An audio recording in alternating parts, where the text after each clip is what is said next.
مرد خدا کا عمل عشق سے صاحب فروغ، عشق ہے اصل حیات، موت ہے اس پر حرام۔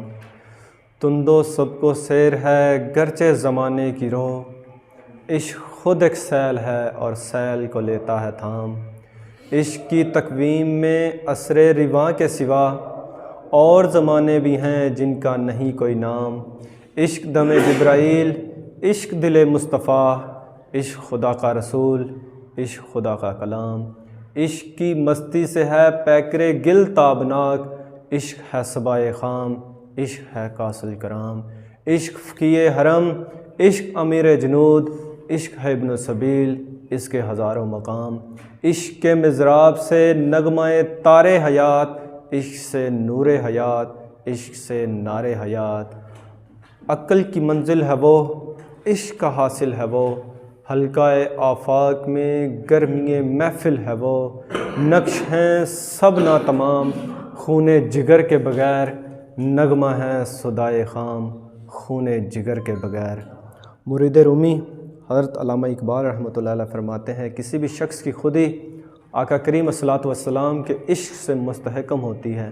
کوئی بھی شخص تب تک خوددار نہیں بن سکتا جب تک وہ اپنے دل میں نبی کریم صلی اللہ علیہ وسلم کی محبت نہ بسا لے، اور جب کوئی شخص آقا کریم صلی اللہ علیہ وسلم کی محبت اپنے دل میں بسا لیتا ہے تو پھر نہ اسے کسی خنجر کا خطرہ ہوتا ہے، نہ کسی ہتھیار کا خطرہ ہوتا ہے، بلکہ اس کی ایک نگاہ پتھر کو پاش پاش کر کے رکھ دیتی ہے، کیونکہ آقا کریم صلی اللہ علیہ وسلم کا عشق بندے کو مولا صفات بنا دیتا ہے۔ جب کسی کے سینے میں آقا کریم صلی اللہ علیہ وسلم کا عشق موجود ہوتا ہے تو اس کا مقام ہر کے عشق مصطفیٰ سمان اوست، بحر و بر درگوشہ و دمان اوست۔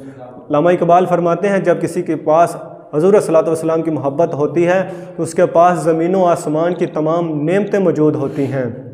یہ وقت، یہ دور، یہ زمانہ جس کی کوئی انتہا نہیں، کیونکہ اس کی نسبت آقا کریم صلی اللہ علیہ وسلم سے ہے۔ اس نے اپنی ابدیت حضور صلی اللہ علیہ وسلم سے حاصل کی۔ وہ سردار جن کے غلاموں نے کیسرا کا تاج پاؤں تلے رونٹ ڈالا تھا، وہ خاتم النبیین، وہ میدان جنگ میں کھڑے ہوں تو ایسے لگتا ہے جیسے لاکھوں کی فوج ان کے پیچھے کھڑی ہوں۔ جب وہ ہزاروں میں کھڑے ہوں تو دور سے پتہ چل جاتا ہے کہ وہ عربی شاہ سوار کھڑا ہے۔ ان کے غلاموں نے ایران اور روما کی مسلطنتوں کو لپیٹ کے رکھ دیا، اور ان کی شفقت، ان کی محبت، ان کی رحم دلی کی کیا بات۔ جنگ کے دوران حاتم طائی کی بیٹی جس کے سر پر چادر بھی نہ تھی، حضور صلی اللہ علیہ وسلم نے ان کو اپنی مزمل والی چادر عنایت فرمائی۔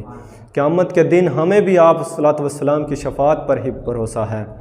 علامہ اقبال فرماتے ہیں، حضور صلی اللہ علیہ وسلم کا مقام در دل مسلم مقام مصطفیٰ است، آبروئے ماں زنام مصطفیٰ است۔ علامہ اقبال فرماتے ہیں، حضور صلی اللہ علیہ وسلم کا مقام مسلمانوں کے دلوں میں ہے، اور ہماری عزت، ہمارا وقار، ہمارا رعب و دبدبہ، ہمارا جلال، ہمارا خوف جو دشمنوں کے دلوں میں ہے وہ ہماری وجہ سے نہیں ہے، وہ بلکہ آبروئے ماں زنام مصطفیٰ است۔ یہ سب کچھ حضور صلی اللہ علیہ وسلم کی وجہ سے ہے۔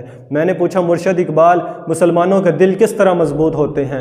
علامہ اقبال فرماتے ہیں، دل ز عشق و توانا می شود، خاک ہم دوش ثریا می شود۔ علامہ اقبال فرماتے ہیں، مسلمانوں کے دل حضور صلی اللہ علیہ وسلم کی محبت سے مضبوط ہوتے ہیں، اور جب اس دل میں حضور صلی اللہ علیہ وسلم کی محبت آ جاتی ہے تو اس کا مقام آسمانوں سے بھی بلند ہو جاتا ہے۔ اور جب کسی کے دل میں حضور صلی اللہ علیہ وسلم کی محبت آ جاتی ہے تو پھر اس کا مقام تب عاشقاں زی خوبہ خوب تر، خوش تر و زیبا تر محبوب تر، وہ پھر لوگوں کا محبوب بن جاتا ہے۔ نہ صرف وہ محبوب بنتا ہے بلکہ وہ حسین ہو جاتا ہے۔ پھر وہ لوگ یہ نہیں دیکھتے کہ یہ عربی ہے، یہ ہندی ہے، یہ مصری ہے، یہ ترکی ہے، یہ ایرانی ہے، وہ کچھ نہیں دیکھتے، بس وہ یہ دیکھتے ہیں یہ آقا کریم صلی اللہ علیہ وسلم کا سچا وفادار غلام ہے۔ علامہ اقبال فرماتے ہیں، جملہ عالم بندگان خواجہ اوس، سارے کا سارا جہان غلام ہے، صرف میرے کریم ہی آقا ہیں۔ اگر ہم اللہ تعالیٰ کی محبت کو اپنی کمند میں لانا چاہتے ہیں تو ہمیں حضور صلی اللہ علیہ وسلم کی تقلید سے اپنے عشق کو محکم کرنا ہوگا، کیونکہ حضور صلی اللہ علیہ وسلم کی وجہ سے یہ پوری کائنات ہیں۔